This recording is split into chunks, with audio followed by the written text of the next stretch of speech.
Kebakaran menghanguskan sebuah rumah di kawasan padat penduduk 26 Ilir Palembang, Sumatera Selatan, Kamis 14 Agustus 2025 malam. Api yang cepat membesar menghanguskan seluruh bangunan beserta isinya. Saat kejadian, rumah yang dihuni seorang lansia itu dalam keadaan kosong. Pemiliknya diketahui sedang berada di masjid. Petugas pemadam mengerahkan 9 unit mobil untuk menjinakkan api. Setelah 2 jam upaya pemadaman, kobaran akhirnya berhasil dipadamkan. Tidak ada korban jiwa, namun seorang warga harus mendapat perawatan akibat terkena pecahan kaca.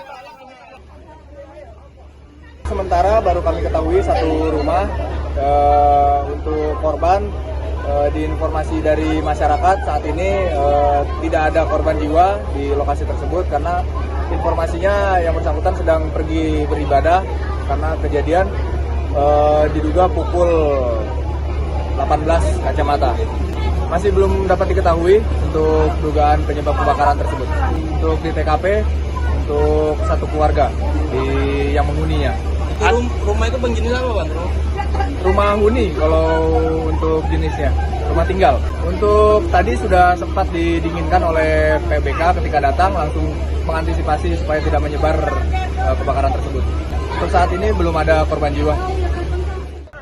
Polisi masih melakukan olah tempat kejadian perkara dan memeriksa saksi untuk mengetahui penyebab kebakaran. Reski Oktora, Yudi Kiswanto, Kompas TV, Palembang, Sumatera Selatan.